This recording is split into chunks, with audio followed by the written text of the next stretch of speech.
Ang pag-build pala ng personal finance ay parang pag-build din ng bahay natin, 'di ba? Kailangan talaga 'yan, may financial plan and meron talaga tayong dapat sinusunod na financial foundation. Kasi kung hindi tayo educated sa personal finance, madalas invest lang tayo ng invest, hindi natin alam na ang laki na pala ng utang natin, wala tayong emergency fund, and then kulang tayo sa life insurance and healthcare.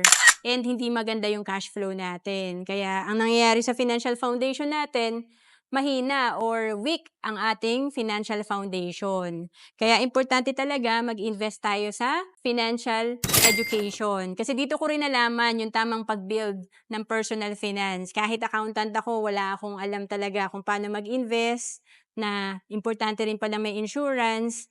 Kaya titignan natin dito, para masimulan natin yung pag-iipon at pag-i-invest, alisin muna natin yung excuses natin. Kasi sabi nga ni Jim Rohn, excuses are nails used to build a house of failure.